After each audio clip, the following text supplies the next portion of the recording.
Hey beautiful, have you considered subscribing to our channel? It helps us make quality content for you.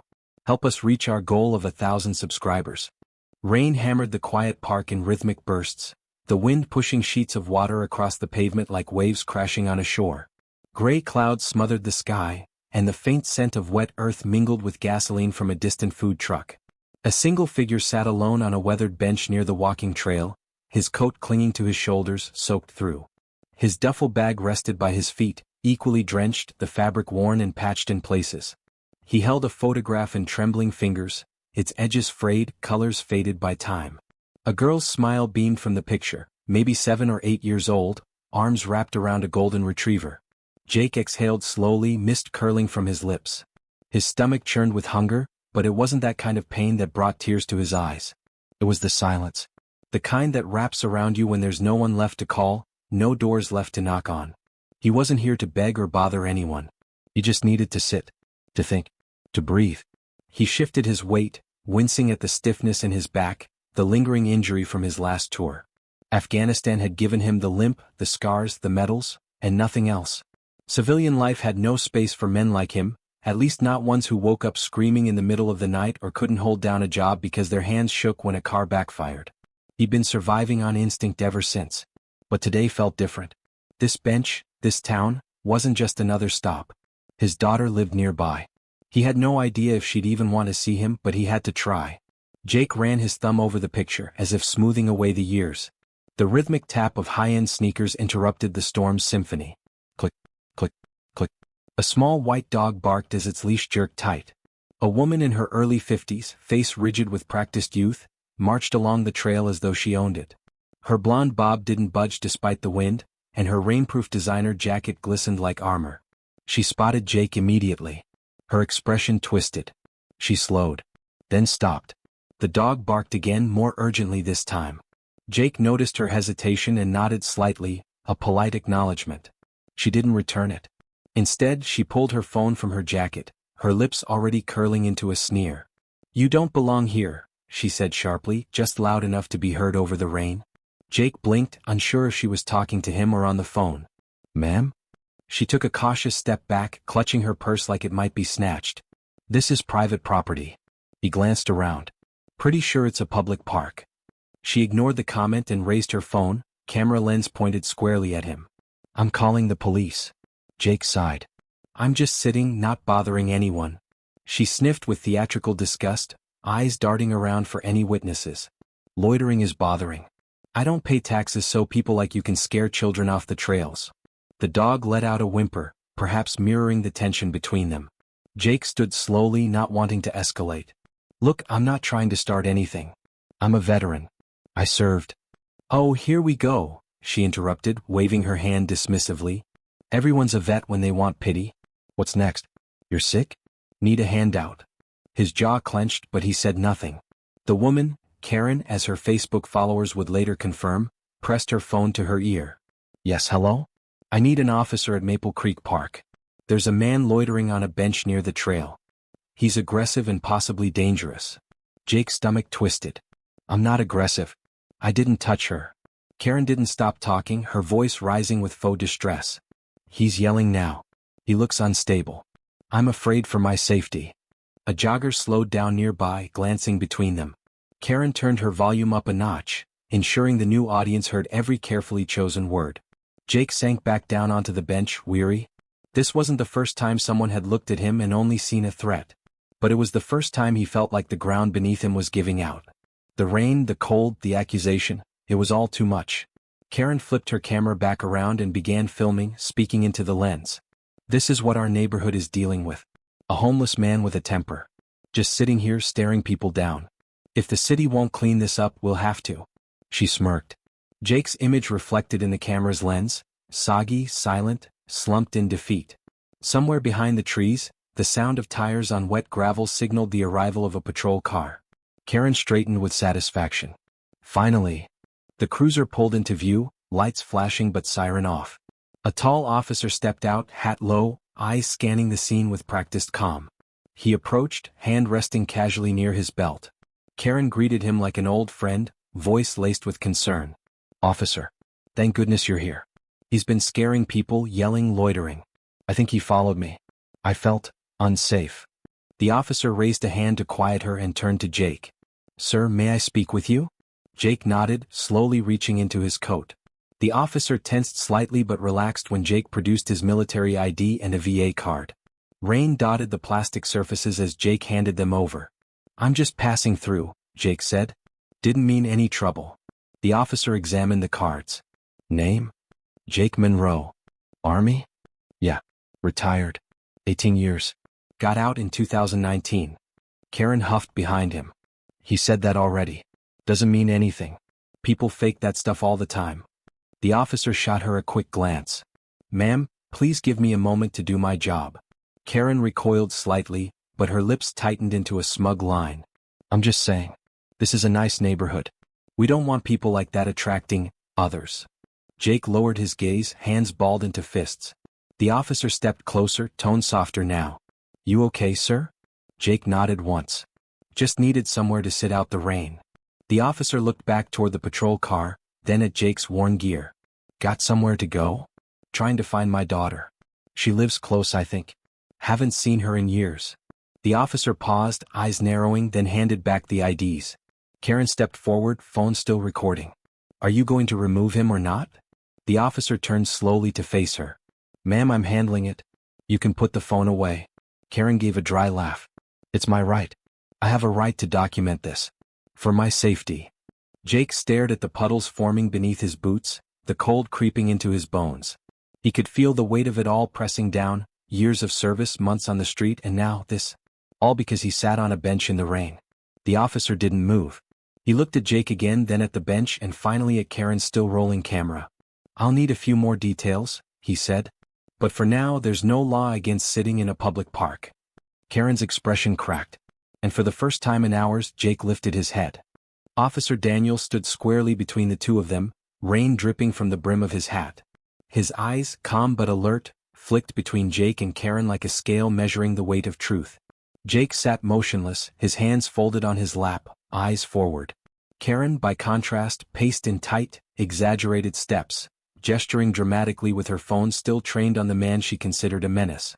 I don't understand why he's still here, she said, voice pitched for both the officer and her imaginary online audience. I told you he was aggressive. I'm not making this up. What if he's dangerous? I already told you, Jake said quietly. I'm not here to hurt anyone. Officer Daniels didn't reply immediately. Instead, he reached for his radio and spoke in a low voice, requesting a second unit, just protocol. He then returned his gaze to Karen, his voice measured. Ma'am, I have my body cam on. I observed your interaction when I arrived. I did not see him act aggressively. Karen blinked. Body cam? Her voice faltered for the first time. Yes, Daniels replied. And based on what I saw, he remained seated and non-confrontational. She crossed her arms, trying to maintain control. So you're just going to let him stay? You think it's safe to let random drifters hang out where kids walk every day? Jake looked up, eyes narrowing slightly. I'm not a drifter. I'm a person. Karen snorted. You're a problem.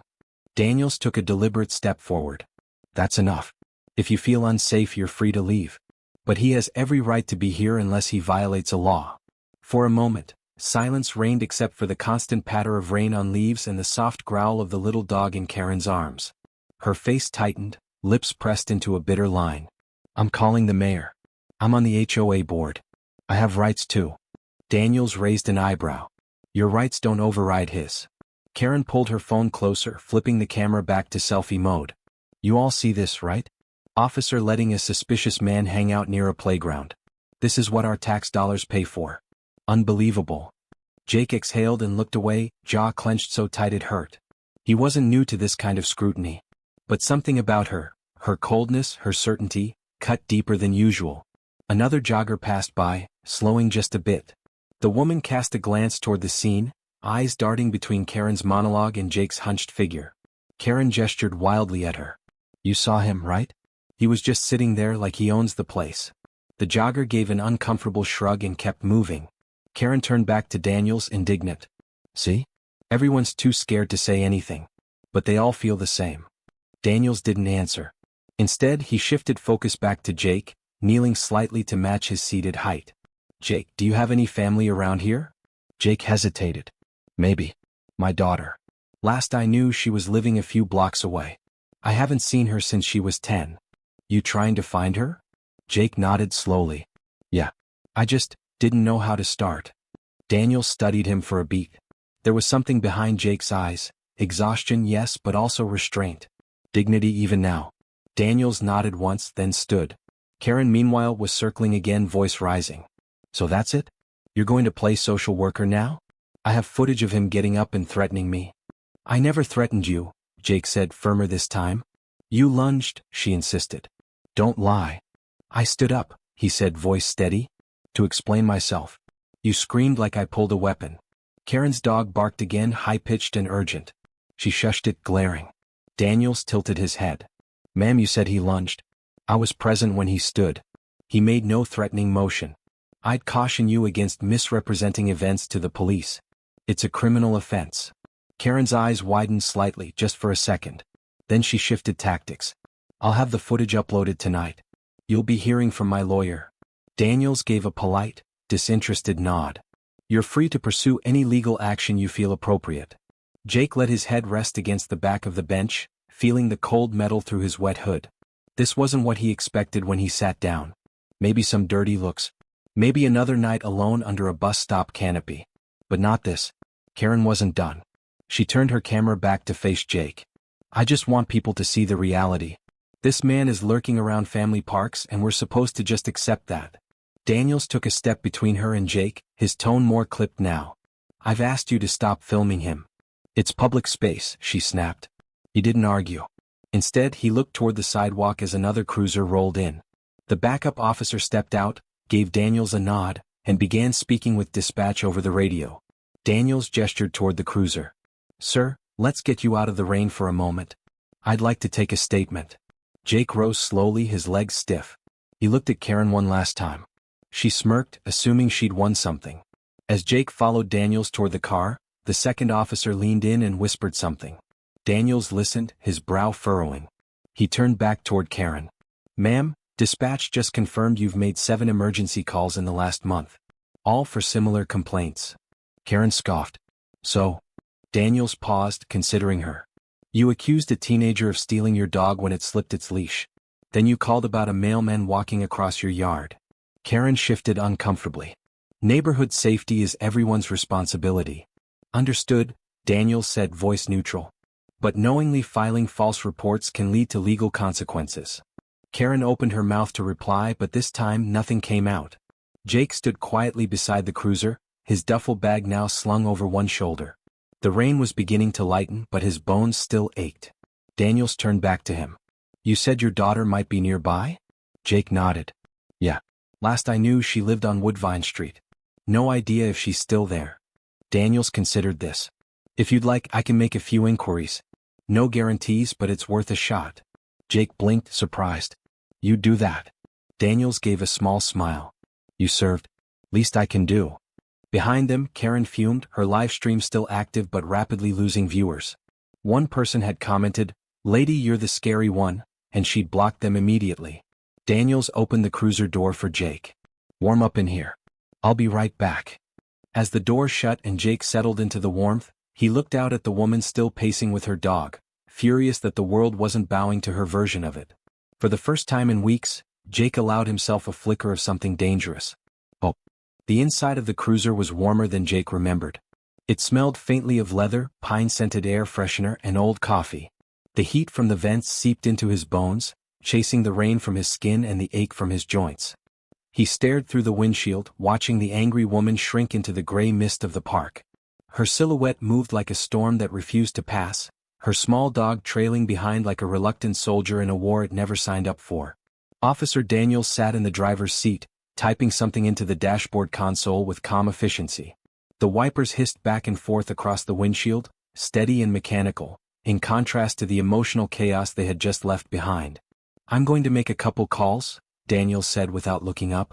See if we can find a lead on your daughter. Jake nodded but said nothing.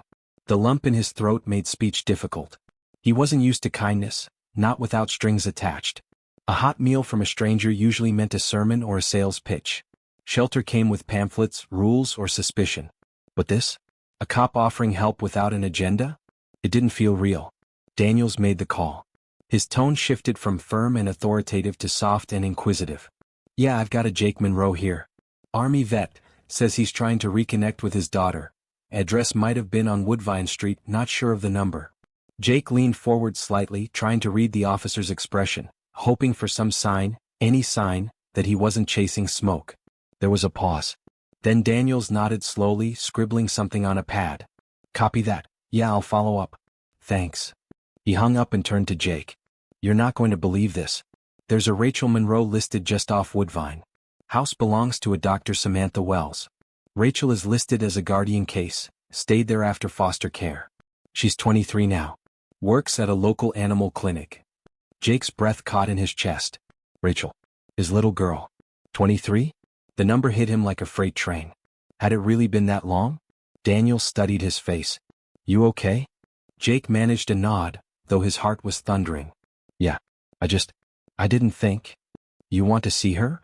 I don't even know if she'll want to see me. Daniels rested his arm on the steering wheel. That's not for you to decide. Showing up takes courage. And it's more than most do. Jake stared at the address scribbled on the officer's pad like it was some ancient map to a lost city. Could we drive by? Daniels gave a small, understanding smile. Yeah. Let's go. The cruiser pulled away from the park, its tires sloshing through puddles, leaving behind the bitter scene of accusations and live streams. The city passed by in a blur, gas stations, laundromats, the hum of daily life. As they neared the quieter suburbs, the buildings grew smaller, cozier. The rain had softened to a drizzle, casting everything in a silvery sheen. Birds began to stir again, and somewhere in the distance, a lawnmower buzzed to life. Daniels turned onto a tree-lined street, where the homes were modest but well-kept. Flowers bloomed defiantly in wet soil. Wind chimes clinked softly in the breeze. There, he said, nodding toward a small cream-colored house with a wraparound porch and a bright blue door. Jake's breath hitched. The kind of house he'd always dreamed of for her, safe, warm, filled with light. A silver hatchback was parked in the driveway. A paw print sticker decorated the back window. Daniels slowed the cruiser but didn't stop. I can go up with you if you want. Jake shook his head. No. If she's there, she should see me for who I am. No uniforms. The officer nodded, pulling over a bit farther down the street. I'll be nearby. Just in case. Jake stepped out slowly, his boots crunching softly on the gravel. The rain had stopped. The clouds were parting just enough to let a sliver of pale sunlight bleed through. As he approached the house, he rehearsed what he might say, but the words all sounded wrong in his head. I'm sorry. I missed you. You probably don't remember me. Every phrase felt either too small or too heavy. He reached the steps and stood there, his fingers trembling before they could reach the doorbell. For a moment he considered walking away. Maybe it was better to leave her with the image she'd had, if she even had one left. Better to be a memory than a disappointment. But then the door creaked open before he could knock. A woman stood in the doorway, her auburn hair tied back in a messy ponytail. She wore scrubs with paw prints on them, a name tag clipped to her shirt. Rachel. Her eyes locked onto his. There was confusion at first. Caution. Then something else. Recognition that bloomed like fire in her eyes. Dad. Jake opened his mouth but no sound came. She stared for a long beat, her expression unreadable. Then she stepped onto the porch, arms folded tightly. I didn't know if you were alive. He nodded. I wasn't sure you'd want to know. I used to wait for letters, she said quietly. When I was a kid. Then I just stopped hoping. He swallowed hard. I didn't leave because I didn't care. I was broken. I thought I was protecting you. Rachel's face softened, but only slightly. And now? I'm trying to come back, he said. Even if it's just to say sorry. Even if it's just for 5 minutes. Another long silence stretched between them. Then Rachel exhaled and stepped aside. You want to come in? Jake didn't trust his voice, so he simply nodded and followed her through the blue door into the warmth of the house. It smelled like vanilla and dog shampoo. From the cruiser down the street, Daniels watched them disappear inside. He smiled faintly, then put the car in gear. And back at the park, Karen finally ended her live stream. Only 5 people had been watching. One of them left a comment she hadn't seen yet. Lady, the world doesn't revolve around your fear. But she would. The sunlight streamed through the living room window, painting golden stripes across the wooden floor. Jake sat at the edge of the couch, his duffel bag tucked neatly at his feet like an obedient dog. Across from him, Rachel leaned against the kitchen island, her arms still folded tightly, but her face no longer guarded, just wary like someone watching an old wound begin to scab over. She hadn't asked many questions at first. Instead she made tea. Chamomile. The silence between them stretched long, but not uncomfortable. It was the silence of two people slowly stitching the space between them. "I kept that picture of us," she said eventually, her voice low. "From the state fair. The one where I'm on your shoulders with the pink cotton candy." Jake smiled faintly. "You were 5. You dropped most of it in my hair." "I cried like the world ended," she said, a ghost of a laugh escaping. "And you bought me another one even though we barely had money for gas." He looked at her. "That was a good day." She nodded. "One of the last." Jake's smile faded and he looked down. "I thought keeping my distance was protecting you. But I was just afraid you'd see what I became. I didn't want to be your burden." Rachel didn't answer right away. Then, in a voice barely above a whisper, she said, "You were never the burden." The silence was. The weight of those words settled over him like gravity. He looked up, eyes glistening. "I'm trying to change that." Before she could respond, the sound of an email chime interrupted the moment. Rachel grabbed her phone from the counter, glanced at the screen, and froze. Her face twisted, the warmth draining. Jake leaned forward. "What is it?" She turned the phone around. "It's a video. Of you. From the park." The thumbnail showed Jake, soaked and tired on the bench, while Karen's face hovered in the corner with the smugness of self-righteous fury. The title read, "Homeless man threatens woman near playground. Must watch." Jake's stomach dropped. She filmed it? Rachel opened the video, and they watched in silence as Karen's voice filled the room. The footage was edited, jump cuts, shaky zooms, clips stitched together to create the illusion of danger. She twisted every second. The moment Jake stood up was slowed down for drama. Her own shouting had been turned into fear. The thumbnail already had a red live tag from earlier, and now it was gaining traction, fast. "She made it public," Rachel muttered. "It's on Nextdoor. Facebook. Reddit. People are commenting like they know you." Jake leaned back, rubbing his temples. "This is what she wanted." "No," Rachel said firmly, fire creeping into her voice. "She wanted attention. She didn't think anyone would push back. But she doesn't know me." She moved quickly, grabbing her laptop and unlocking it. "You're not just some stranger. You're my father. You're a veteran. And I know how to get the truth out." "What are you doing?" Jake asked cautiously. Rachel pulled up her own social media. "I'm telling our side. And this time I'm naming her." Jake's eyes widened. "Are you sure that's smart?" "She came after you like you were some kind of monster," Rachel said, typing furiously. "She used the internet to humiliate you. I'm going to use it to vindicate you." Within minutes, Rachel had posted a thread. Photos of her and Jake from the fair from today, a brief story about how he had served, how he'd lost his way, and how they had just reconnected after years apart. She described the woman at the park, careful not to exaggerate, highlighting how Jake never once raised his voice or hand. She included quotes from Daniel's body cam, which the department had just released publicly in response to the viral video. It clearly showed Karen's behavior, and Jake's calm. Then she tagged every relevant group she knew. The animal clinic followed her. A few local activists. Some mutuals from vet support groups. The thread began to spread. Within an hour, the comments shifted. Karen's video was dissected in real time. People found her past posts, racist rants, paranoid neighborhood complaints, even a viral clip from 6 months ago where she berated a delivery driver over a misdelivered package. The internet, in its ruthless efficiency, had begun to turn. Jake watched it unfold with disbelief. "This is unreal." Rachel smiled without humor. "No, this is justice." A knock at the door startled them both. Rachel peeked through the blinds and frowned. "That's weird." "It's the HOA president?" Jake stiffened. "Karen?" "No," Rachel said. "Her name's Linda. She's actually normal." Rachel opened the door. Linda stood there, holding a clipboard, eyes full of apology. "I saw the video. Both of them. And I want to say how sorry I am." "She doesn't speak for the board. Or the community." Rachel nodded. "We appreciate that." Linda looked at Jake. "Sir, if there's anything you need, anything at all, our neighborhood has resources. Shelters, yes, but also people who care. We'd be honored to help." Jake stood, humbled. "I don't need much. just a place to breathe. You have that now, Linda said and handed Rachel a flyer. Also, you should know, Karen's being removed from the HOA board. Emergency vote. As she turned to leave, Jake couldn't help but ask, did the vote already happen? Linda smiled. It's happening online. Started 20 minutes ago. Last I checked, 92% in favor. Jake chuckled for the first time in days. But it wasn't over yet. That night, Rachel's post hit the local news. Then the national headlines. Asterisk, veteran harassed by entitled woman reunites with daughter after 13 years.